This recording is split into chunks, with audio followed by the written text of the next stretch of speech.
This podcast is brought to you by the San Francisco Public Library, your place where education and creativity come to life.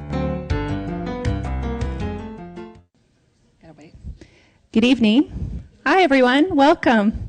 What a great crowd.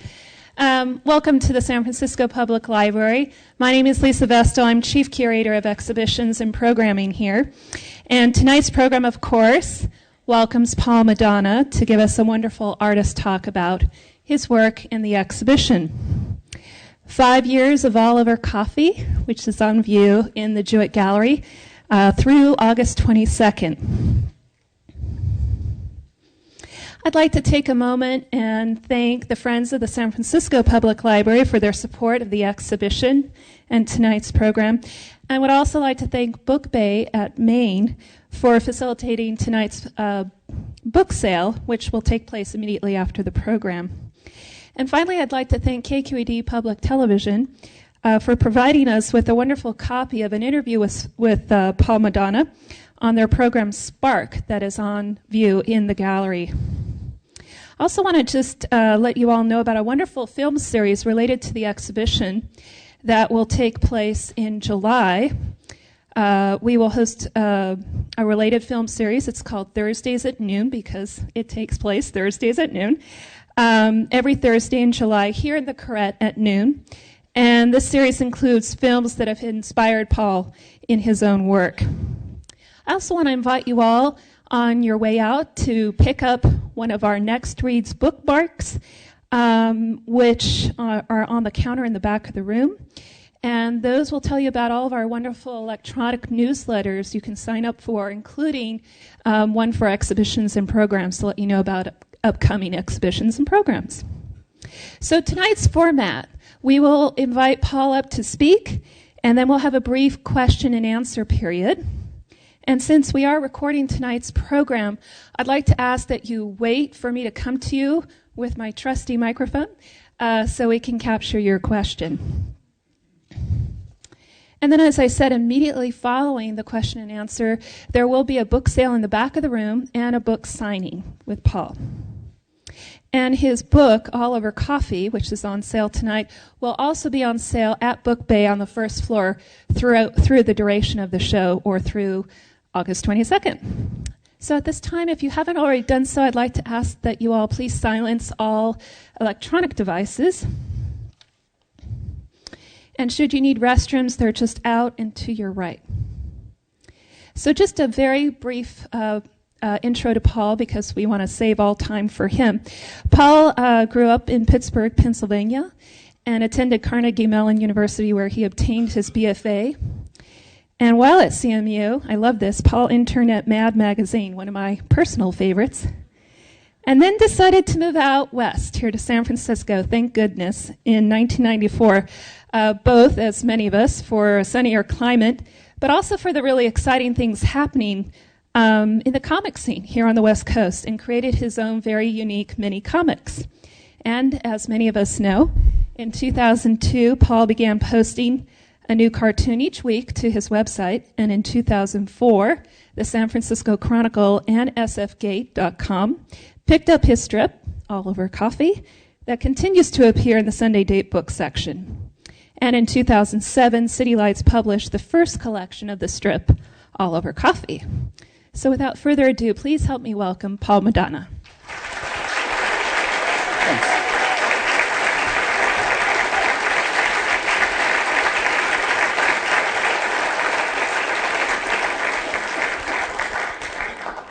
Thank you very much. Really, having a packed house means a lot to me. I had to go get a coffee and be completely cliche. Everybody can hear me? I'm not booming too loudly in the back either. Where to start? So first of all, I want to say my wife told me for the past month, every few days should say, all right, so are you preparing your talk? And I said, I'll get to it. And she's like, are you going to write anything down? I'm like, I'm not going to write anything down. But the one thing I did write down, because I would forget, are the people to thank, because this is a really awesome show for me to be able to have a 5-year anniversary show and to celebrate being in the newspaper this long, to be able to do something completely different than anybody had done in the paper before. Really means a lot to me. So I'd first like to thank the library. They've done a lot to really make the show beautiful. Geraldine O'Brien at the San Francisco Convention and Visitors Bureau. These are the people who helped sponsor the show to make various things happen. Chris and Reinhold and their crew at Sterling Art Services, who did amazing, amazing framing. And you'll be able to see the difference between the framing I did and the framing they did by the tags. And trust me, there's a difference. Electric Works, Print House, and Gallery, those guys are fantastic. They've been nothing but supportive and producing really brilliant prints. Missy and Myrna at 13 Square Design, great ladies who do good work. And the Friends of the SF Public Library. So thank you all for really getting me here, for getting the work here, and for getting all of you in the audience. So we're going to do, hey, all right.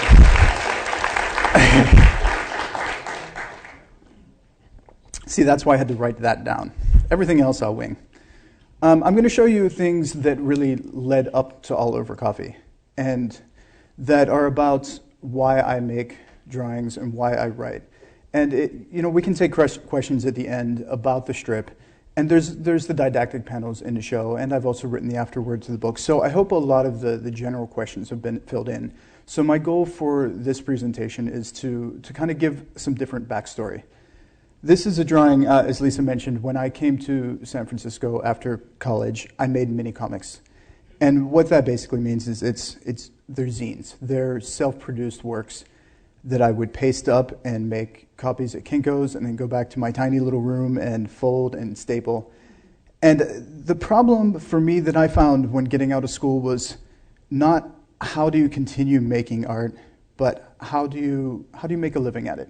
And to be able to make a living wasn't really about money at first, as obvious as that might seem that it would be. It's about getting known, because when people have to know your work. So I decided nobody's going to buy work from somebody they don't know. And so what I did with my zines is I'd make as many copies as I could afford or convince the person at Kinko's to give me for free. And I would take them and I would leave them in cafes and public places. And I would leave stacks everywhere I went. I would give them to people that I met. And this was my way of getting the work from the studio out into the hands of people.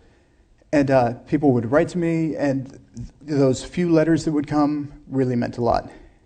After a few years, I put out a little book that I hadn't put something out in a while, and somebody emailed me. I had a great conversation. We ended up meeting at an art gallery, and we got married. And so I thought, all right, it's been 7 years, and I haven't been making any money at this, but I found a wife. And, success comes in very strange ways.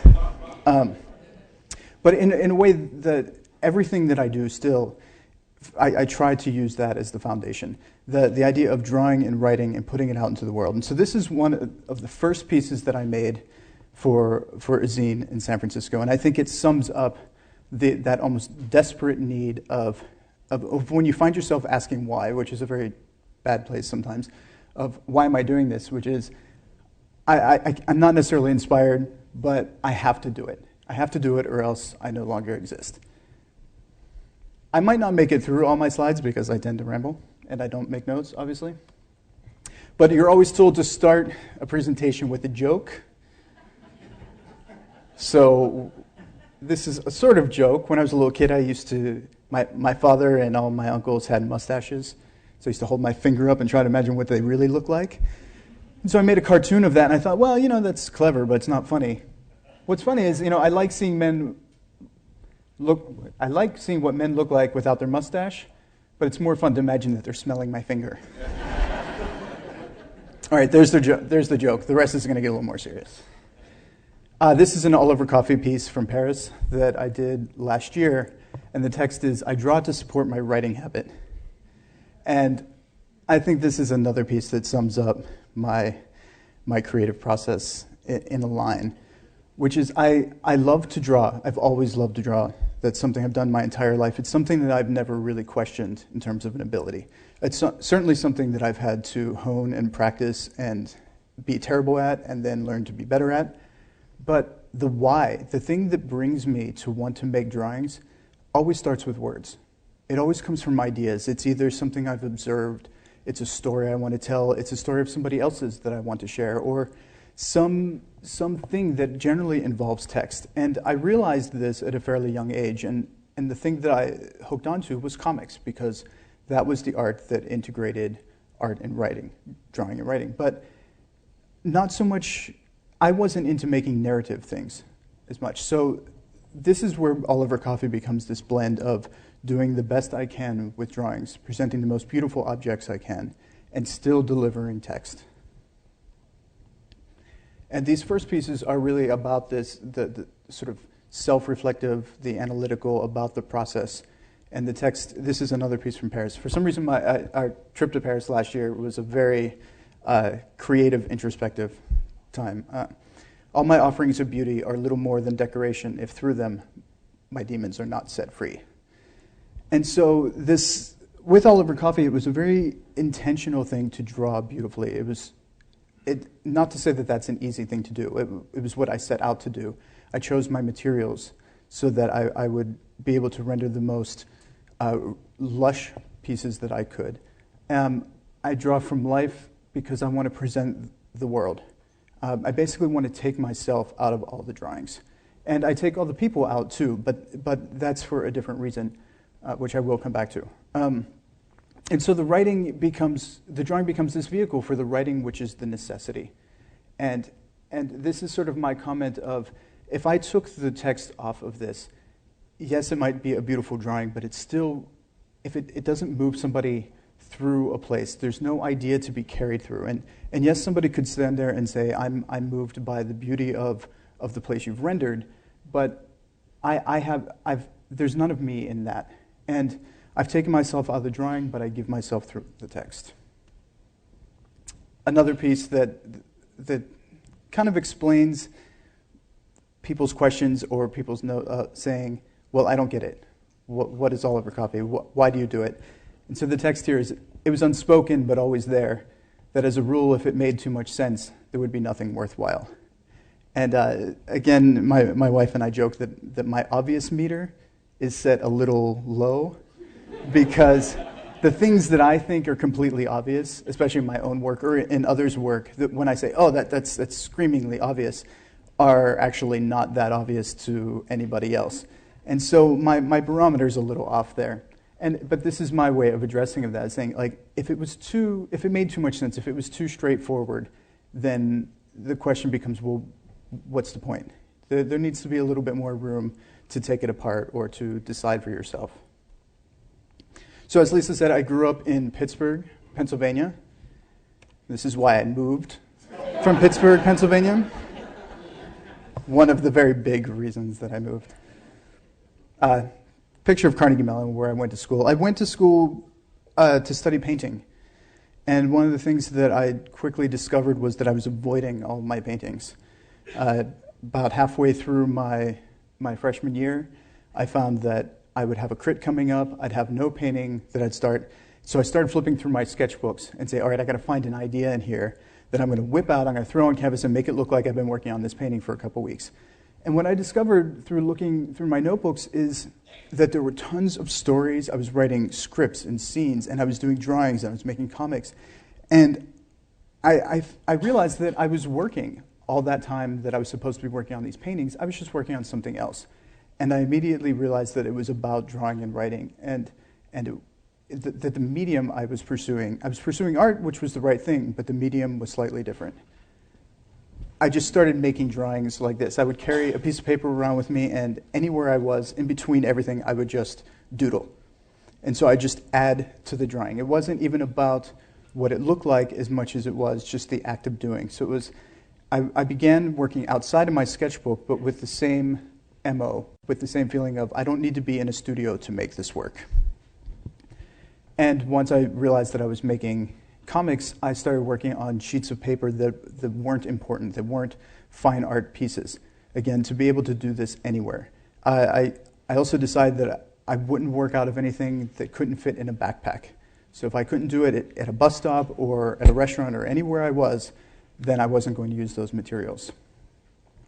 This is an excerpt from a story I did with a writer in college where he did experimental writing. He took a piece of writing and then he cut up all the words, put it in a bag, we pulled them out and then taped them together. I did a bunch of drawings. We did the same thing to them. But I'm showing this just to give you an example of working with text and image as the non-representational, as non-narrative. Me playing with layouts. So I'm just going to scroll through a bunch of these. This is a strip that I started before, the thing I did right before Oliver Coffey. And I had moved away from making zines and knew that I needed to find a way to get published. So I was looking to create a strip. And I think you can see a lot of the basic format of Oliver Coffey in here. There's sort of, or at least the first early strips, there's the footer, there's the header, and there's even a bit of the cityscape in here. And I think if we isolated this bottom quadrant, that is the beginnings of an Oliver Coffey strip. And these are maybe less than a year, just 6 months before I came to create Oliver Coffey. And one of the things that I didn't like about these pieces was the aesthetic. They were too comic cartoony for me, and they felt forced. And they were also they were more labored. And my approach is generally to just sit down and make something. And so again, I went back to my sketchbooks, which is what I'm always doing. When I feel like I'm straying away or I'm not sure what's going on, I just go back to my sketchbooks and say, what have I been doing? And I just found that I was doing all these drawings from life, whether blind drawings, really simple, or more highly rendered. And they were sketchbook materials. They weren't meant to be finished pieces. So with that consciousness, I said, well, how can I bring these to an aesthetic that I actually like? This is ballpoint pen, whereas the others were like a Sharpie. You can see it's starting to become a little bit more refined, a little more detailed. And this one I think is interesting because there's still this cartoony element going on in the top left. This is Brooklyn. But the detail is coming in here, the sort of patience that, let's say, this drawing doesn't have. This is more about the light and capturing it very quickly. But both of these, this and this one, are more studied, but still searching for a material. And then the first Oliver Coffey drawing. So this is me. This is actually on Bristol board, so it's a much different texture. You'll notice there's no sort of paper element coming through. But the ink wash is what's different. It's really, in my opinion, the only thing that's different from these two drawings. The pen weight is different, so how it bounces off the page is different. But the shadow here is all being made with line work. Here I'm putting down the ink. And that really, I fell in love with this. As soon as I made this drawing, I was energized. There was no feeling of taxing or like, okay, I'm done, I can go do something else. And I just started making more and more of these. And this is probably the most terrible drawing for Oliver Coffey I ever did, but it's the terrible things that inform you of how to do better things. This was just a little, I wouldn't even call it a strip. It's just I did a few pieces like this in early zines. It was called Portrait, and it was just this little note about a person. And I went back to old work, and this piece jumped out at me, and that's what I began thinking of Oliver Coffey, what type of text to pair with those cityscapes. And this was the first Oliver Coffey strip. And when I look back on it now, there's such a huge jump between those pieces, just in terms of format. But again, if you think about that overthunk piece we saw, there's the header, there's the footer, there's the formatting. But it's the aesthetic that jumps off the page that's different here. This was the first Sunday strip. So I made 6 pieces, 6 dailies, and I sent them to the Chronicle. They called me the next day, to my complete surprise, and said, hey, we want to sign you on for 4 days a week. And I had never done anything like that before, but I immediately just said, yes, I can do this. Sure. It had been 10 years since I graduated college, so it was 10 years of doing mini comics, of doing some web comics, of just basically making things and having shows. I would show the original art as well, and I would sell things, but I wasn't supporting myself yet. And so here was an opportunity to have a mass audience through a big medium. This is the first Sunday piece, and I'm showing this because the way that I'm using borders. And by using these boxes, it's still thinking about it as a comic. So this is something that's for a newspaper. This is still a comic strip, but with completely different components. And by doing the drawing and then breaking up these spaces, like cutting out a little white area around the bottom of that left corner, I'm still using a panel structure.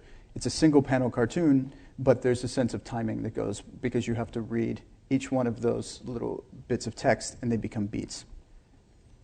Now, I would use this infrequently, but this is a piece from 2007, so 3 years later where I'm employing the same type of composition. And I'm going to read this one. It despairs her to know that the world is not flat, that if she sailed off one shore, she would hit another, that she can't just keep going.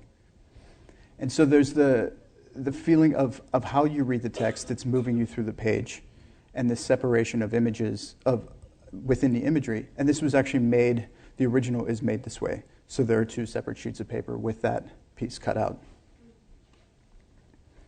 And I'm just going to scroll through some pieces that are in the show and just show a different way that I was using text and moving it around the page. This is a list poem that I did for a piece that ran around Easter time. This is a drawing from the San Francisco MoMA. And the colors, this is also an early use of color.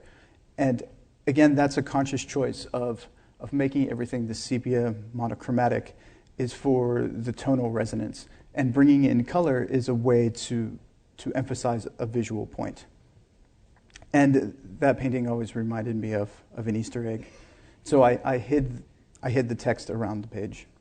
And that is done digitally.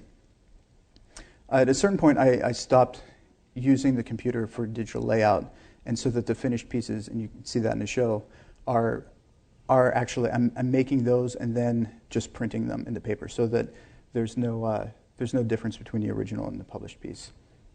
Now, when I started doing the strip 4 days a week, after about a year, I was drawing every day. So my drawing skills just soared. My writing skills grew as well. And I sit down and I just draw straight to ink. So I find a site that I like, and I pull out a little stool, and I sit with my pad and paper and a pen, and I just start drawing.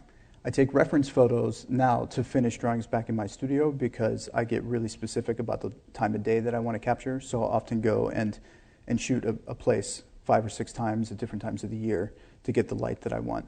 But what was happening at this time was I was feeling so confident in that I could sit down and draw any site that it never crossed my mind, is this too challenging of a site to do?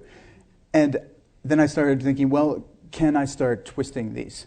Can I turn it on the page without laying any preliminary lines down and still have it hold form? And so I did, I think, 4 pieces where I twisted the imagery, and all this text that I wrote was about some form of misunderstanding or taking the scene in an incorrect way. Here's another piece. And this is about a bunch of people thinking that they see Dick Cheney come out of a coffee shop wearing a tie-dye. Which, you know, there's a reason that's funny. Rainy days, too. I would go out and I would draw in the rain. There's many a drawing with little splats of rainwater that are making the ink run. But then here's a case where I ducked into Trieste Cafe in North Beach. And I sat down and I was like, all right, I've got to find something to draw. And there's this weird feeling of saying, okay, I have to make a drawing, and then also wanting to get into this space where you just make something really beautiful because you want to. And I looked up and I just saw these panels glowing, these stained glass panels. And I thought, well, there's the color in our world. There's the sun today. And so it's this act of looking around and saying, well, what am I drawing? Why am I drawing? This is my favorite piece. I love many of my pieces, but there are some that seem very balanced to me. And because there are several components going on in each piece, it's the balance between all of them. We'll start with the composition visually, which is we have the text that moves us from left to right at the top of the page, and then there's this visual line, like a Z, that cuts all the way down to the bottom left corner, and it just brings our eye there. And then we sort of naturally, because we return from left to right, then we end up at the bottom right-hand corner. The text reads, "A measure of growth is how much you wince when looking back." And this is the same thing of going back to my sketchbooks, going back to older work. And I would look at much of it and just go, God, that was terrible. I can't believe I even left these for free at cafes. Or even a piece I wrote a month before, and I just say, well, I can't believe the newspaper let me publish that. And the thing is that I don't think it's actually bad work. It's just that my sensitivity to it changes. And so I'm attributing that sensitivity to growth, to understanding how I would make it better now, or how I could do it now. And so there's that measure of growth, is how much you wince. And then there was this mural on the building that kind of looked like an eye to me. And so the shadow coming back is like light refracting, excuse me.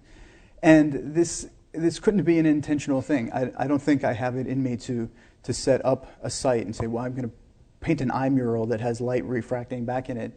But there's that really under the consciousness feeling of looking back, of how something gets flipped over. And I think that's the obvious meter, right? Like that's the thing that if it made too much sense, it wouldn't be worthwhile. But there's something in there if you were willing to delve in. And then just to go compositionally again, I think that there's just a wonderful balance between light and dark, and you've got this nice light strip coming in. And those are the things that will catch me when I'm walking down the street, and I'll say, oh, I want to draw that site. And oftentimes I'm not even paying attention to what building it is, what corner it is. I mean, I do once I start drawing, of course, but what might immediately attract me to a spot is the way that the buildings are shaped, or the way the light is bouncing off of them. So after I've done some traveling, and after my book came out, my wife and I began to travel more internationally because the book began to sell internationally, and I started getting emails from around the world. And I just thought, okay, there is definitely an audience here that might love the Bay Area, but they're also responding to the work, sort of pure and simple, how it looks, how it reads. So I'll just show you a few pieces. And when the hard thing about going to another city and drawing is two things. One, writing for it and trying to find what I think is the attitude of either the architecture or the place. And two is that I actually can't sit the same distance from things. I live in San Francisco, so I sort of intuitively know where to sit and how to orient myself to be able to draw. In different cities, the blocks are set up differently, the buildings are different sizes, and I actually have to move around a lot to say, well, where do I draw here? And that was something I hadn't anticipated until we traveled more. This is Miami.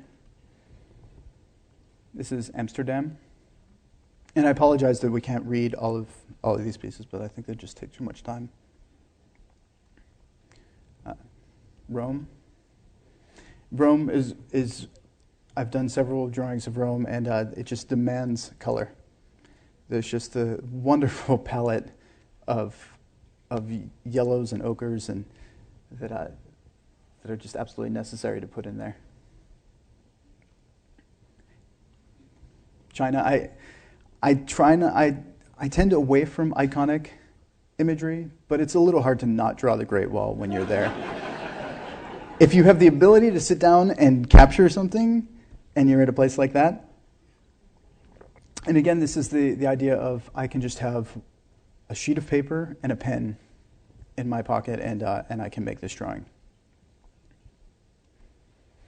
Now, you'll see in the show, there's well, actually, I'll show you another piece first. It says, go back to where you think you started. Now I'm going to go back to this piece. And this piece is revisit old themes. And these are two very similar ideas for me. And again, it's that always go back. Try to, if you have new ideas and you find a place to put them, don't try to make the container you're working in hold every idea you have. And that's often a struggle for me is it's not so much what I'm writing for the strip, it's to decide what things not to write. I might write a story and I'll be like, okay, I want to find a way to make this an Oliver Coffey piece. And as soon as I hear myself saying that, I have to say, put it aside, because that's not an Oliver Coffey. And one of the wonderful things about creating something this new and this unlike anyone had done before, and doing that in the newspaper, like writing something, drawing it, publishing it, and going from there, is that I got to find those boundaries. I got to sort of wander and try to do things with the strip that I felt like, it's not working so much, and then reel myself back in. And it took about 3 years, I think, for me to really find those boundaries. But what happens at that point is a little bit of the excitement goes away, because there's no more surprise of oh, I could step in this direction. And that's a really dangerous place, I think, and it's also a really mature place, because you can then work within those limited boundaries. It's not about just running and seeing what you can do. It's saying, now what can I do within these things I've defined? So revisiting old themes is a way of going back and saying, mine some of the things you explored before that really worked, that maybe you were just trying as a one-off. But you can go back and you can actually write or draw a lot more like this. And so this is me doing it visually, of just going back and doing the rooftops. Because something you can notice is I began to move from rooftops to full scenes, where I'm including the street, where it's not just focusing on these details. And to go back to where you think you started is the same thing. I think this idea is a little more complex, though, because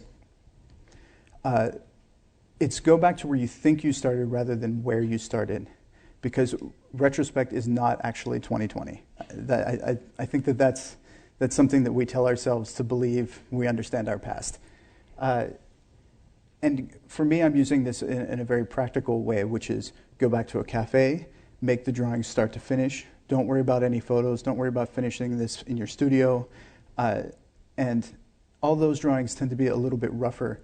They don't have as much dynamic quality in the tonal ranges of the inks, because I'm maybe bringing 1 or 2 jars of ink with me.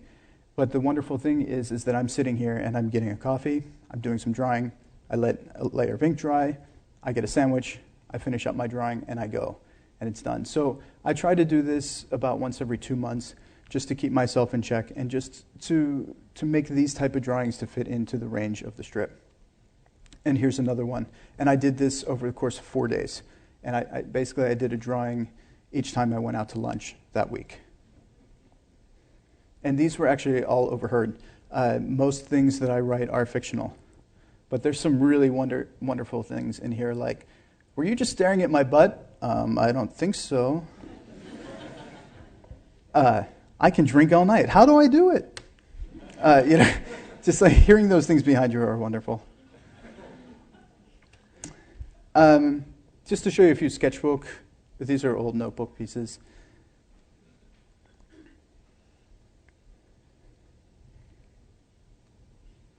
I was drawing my friend's gut for another friend, laughing at his belly. And so I'm showing you these because I would go back and I'd look at these sketchbooks, and I decided to do an all-over coffee piece where I found there was a cafe a block from an apartment I used to live in by the Panhandle, and I would go there, and I would, some days when I was working in my sketchbook, I would just draw the house across the street. And I found a drawing from 2001, 2 different drawings from 2001, one in January, one in April, and that's the first and second one. And I was so shocked to find 2 exact drawings done so differently. I mean, the first one's a very preparatory sketch, but the second really represented the best I could do at the time. And like I was showing you those early drawings, cityscape drawings, where I hadn't really found the tools that worked the best for me. I just thought they were wonderful together. I was more sort of shocked by how exact the compositions were. And so I decided to go back in 2007, sit in the same seat in front of the same cafe, and do another drawing with the tools that I use now. And some of what's great in that is to say, okay, I'm going to go back in 2 more years and do another drawing. And I'm going to start collecting these and really see how they change. So we saw this earlier. This is a zine I made. And the text from this, which I'll read in a moment, I went back and I applied. I used to go to that cafe each morning, and I put that little character at the cafe table with the narrative going on. But this time I went back and I drew the actual tables. So rather than making these things up, drawing from life. And I'll read this. I lost miles by slipping inches at a time. I wanted to be Henry Miller. Henry wanted to be Dostoevsky, and I remember wanting to be Dostoevsky too. I'd given up being Miller years before I read him, so when I did, he reminded me of someone I missed.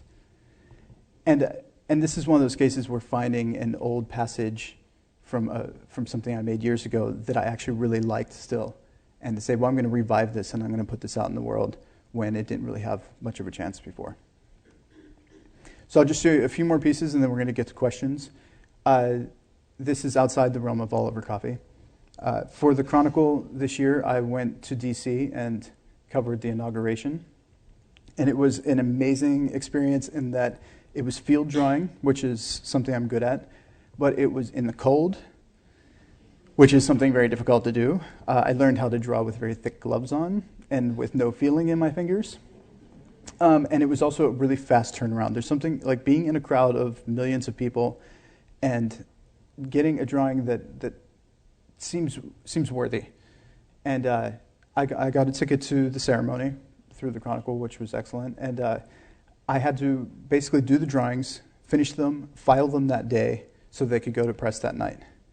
And that experience was just, the sink or swim was so exciting for me because I had a little sketchbook that tucked into my jacket, my pen, and a little digital camera.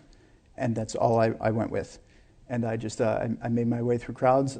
I sat in the ceremony and did these drawings. And I looked around, and there was nobody else doing this. And I thought, this is so old school. Like, this is the way people used to do things. They used to go out, people used to go out and draw battles before there were cameras. And everybody in the press section had big cameras or little tape recorders. And there I was making drawings. And just that sort of fundamental approach to it really appealed to me. And then also to be able to pull it off, to be able to do those drawings, run back to the office, file them, and have them run the next morning. And not even be here to see the paper come out. Now, this is small potatoes. I don't know how many people know it, but when I first ran in the paper, people started going nuts. I started getting dozens of emails a day that people loved the strip, some people hated the strip. The Chronicle warned me that if of all things that you mess with the comics page and people are going to start writing. Which, is pretty great, I think, for me. They also warned me that people write when they feel negatively, not when they feel positively. So, and that they need to publish those because it makes the people who are unhappy feel like their voice is heard. And I would wake up in the morning and not look at the paper first and look at my email, and there'd be 5 emails from people saying, "Don't read the letters page today. You're great. We love you."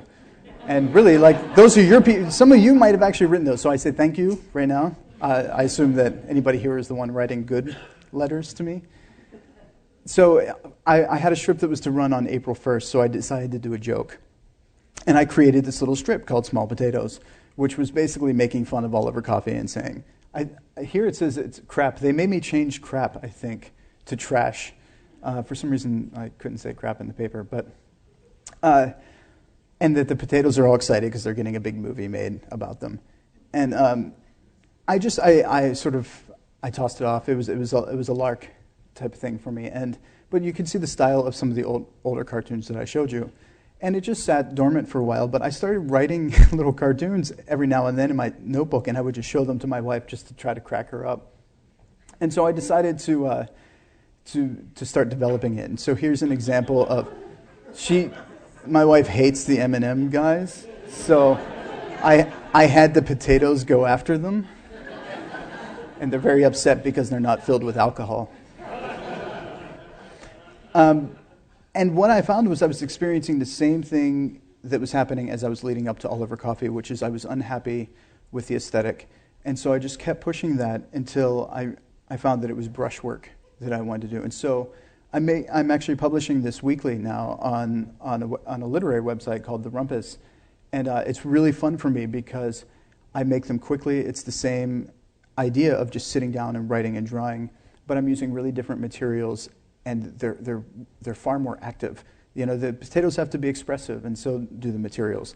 So this idea of being able to discover something and again work outside the realm that I thought I was working in before, not to try to recreate Oliver Coffey, but I get to write in a completely different voice, draw in a completely different way, and it actually helps refuel me for coffee, because the time that I would take off from that, if I was tired from coffee, doing this does not make me tired. It's not the same mindset, it's not the same skills. So I can go back and forth between them. And I've just completed the first issue of a yearly book series that will be coming out in November, and it's called Album. And this is a way, because I started doing 2 weeklies, I wanted to do something that was of a different time scale. And so I decided to do a yearly publication, and that would be one body of work. And I'm showing this at Electric Works in November, and they're actually co-publishing the book with me. So this is going to be yearly, one body of work. And the great thing about it for me is that what is consistent, the series idea of it, is the book, not the content. So when I'm drawing Oliver Coffey, I know how I draw now. I know how I write. Same for Small Potatoes. But for album, it will be completely different, and I have to recreate that every year. But it's one little side thing that I get to try, see how it develops, and then move on. So I'll just show you a couple pieces from that, and then we'll take some questions.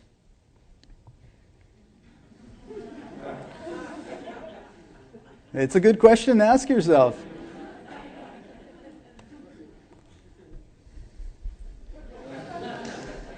And there's actually another piece that goes with it, on the other hand, where it says, the critics loved him, the people hated him. All right, so I hope there's some questions out there. So I'm going to come to you guys and do my best to run around, so bear with me. I think I saw a hand over here. Hi, Paul. Hi, Mariana. How did you support yourself before you got the gig with the Chronicle for those 10 years?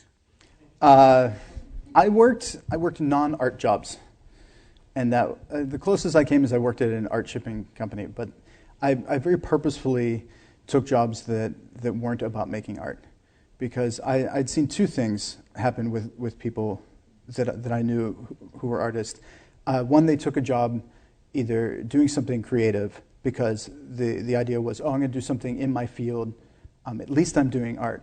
And then they got home at night and they were completely exhausted to do their own work. And so I thought, why tap myself out that way? But really, I did my best to not work full-time jobs. I think I've had a full-time job for a total of maybe 4 months in my adult life. But what that meant was I was really broke all the time. But it was always about time for me. Time was much more important. If I basically had a space to work, and I could feed myself meagerly. I've never been one for needing to go out that much. And especially when I got out of college, there was something else that a professor told me. It told all of us when we were graduating, and he said that the attrition rate for people who stop making art is like 97%. And within 2 years, 97% of you are going to stop making art. And I thought, well, if I can hang on for 2 years, I got all you beat. What happens if I hang on for 4 years?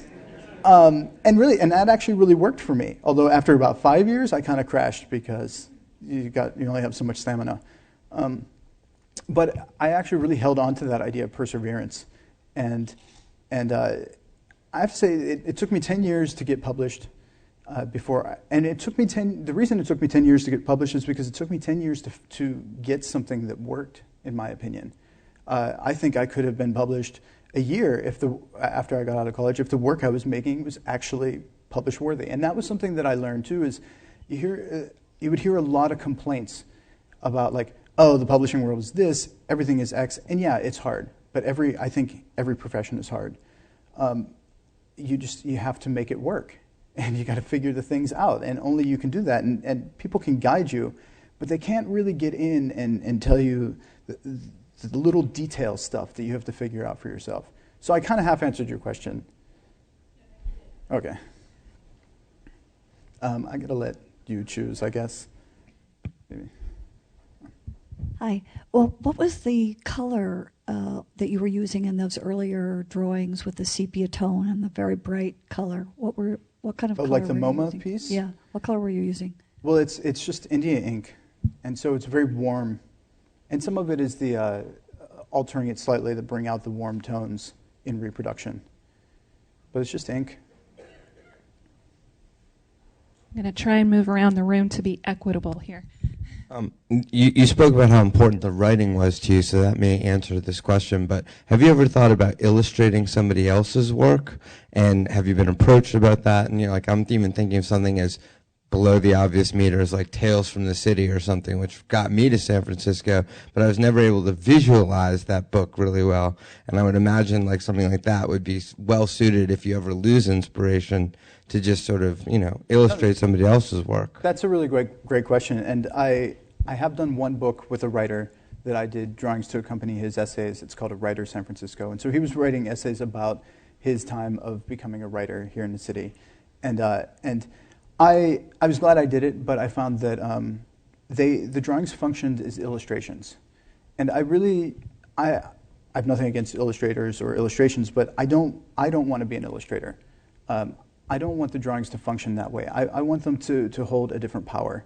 And my goal with All Over Coffee is to have that text and the drawing relate to each other in a way that is unusual. That you can't say, oh, that's a drawing of that place that he's talking about in the story, because that becomes the obvious. That becomes the very expected of the story takes place there. And so in that way, the drawing functions simply as a visual cue for us as opposed to something we need to dive into.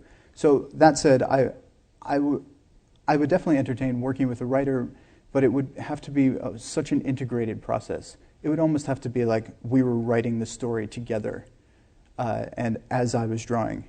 I have worked with a couple of people. Actually, the man sitting next to you, I did a drawing for a poem that he did, Richard Lang.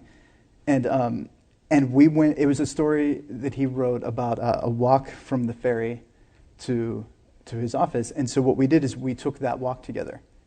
And we talked about things that we thought were beautiful, and we took pictures, and we just sort of told stories, and we talked to each other. And he let me go into the writing and sort of say, well, these are things that I would change about it too. And so it really became a collaborative process.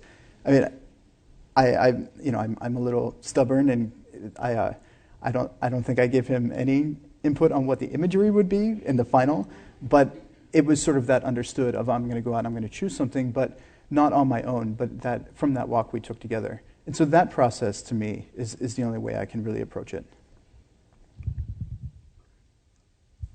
You were going to say something about people or the lack thereof? Oh, the lack of people. The initial intention with taking people out of All Over Coffee was I was assessing the way that a comic worked. And the thing that I found stagnant on a newspaper page was that we identified with these cartoon characters, but what we identified with was their repetitiveness and sort of the comfort that gave to us. We didn't watch them move. If you notice most newspaper comics anymore, there's very little to no action happening. That wasn't always the case, and with comic books per se, it isn't the case at all, but I'm talking strictly newspaper comics here. And I thought, well, that's a foreground thing that we're engaging with, and we're only engaging in the visual as a comfort zone. We might as well, we could just read this 3-panel gag. Why even have the drawings? So I wanted to do something different with that. And so I began with just taking those characters out. Let's give people the scene. Now, granted, my scenes are stagnant too. There's no movement there, but it's the richness that I'm bringing to it. I'm attempting to make a beautiful drawing as opposed to a cartoony drawing. And so I put my people in through the text. That's where the stories, that's where the voices are. And, whether what I'm about to say is a looking back thing rather than a planned thing, I think that there's room for the viewer to step into the drawing. But I only saw that after I began making them that way. Once I saw it, I found even more reason to continue doing it.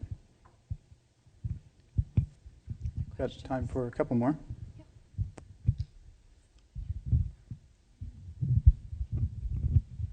Two questions. One, what's your opinion of the work of the American Splendor guy, Harvey Pekar?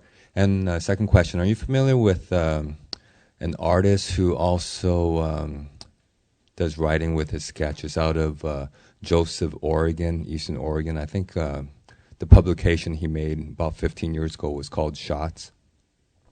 I'm not familiar with the latter, but I am familiar with Harvey Pekar. And American Splendor was one of the books that I discovered in college that really turned me on to the power of comics, which is the work that came out of, in conjunction with the work that came out of San Francisco in the 60s and the 70s.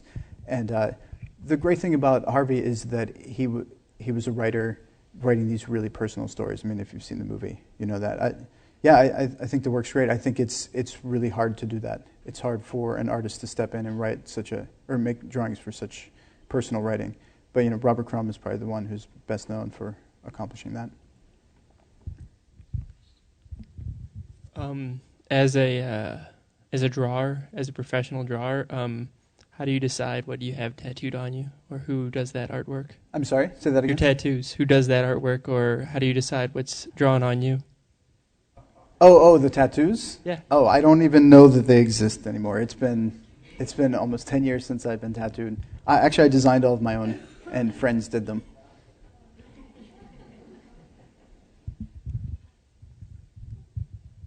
Hey, Paul. Oh, What's up? you? Yeah, This is planted a friend question. of mine. Hello. No, I'm just kidding. So you said you like to draw on things that you can't take. You won't draw on anything you can't carry around. Do you ever find things when you're somewhere that you want to draw on, like maybe a vegetable or a potato or? Maybe I should tell a little story about a night with some wine and potatoes. There's a photograph on. It's my friend Chris, his wife Denise. They grew some potatoes, and I took a pen to them, and we started sticking little wires, and we made little potato people. There's actually some photographs on my website of the potato people.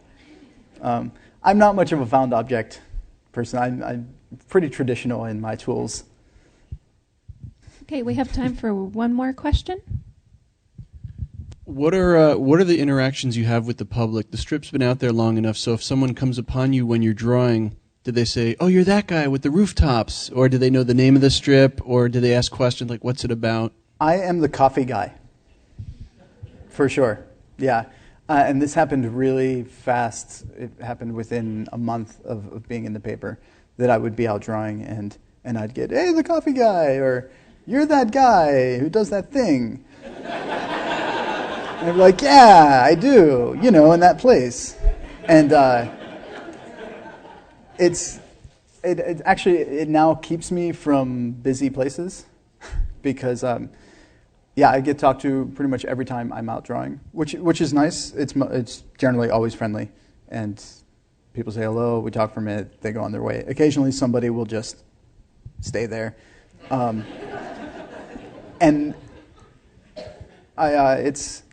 it's nice. It's nice to be recognized. I think it's also unusual to be out drawing. You don't see many plein air painters or people out drawing. The question I actually get asked all the time is, "Oh, are you an art student?" If they don't know me, and I think what that says is that people outside of art school don't go outside and draw, and that kind of calls to that thing too about 97% of people stop making art, and we could spend the rest of the night talking about why that is, but maybe some of it is because you don't take the impetus to get out and continue doing it on your own without a justification or a reason.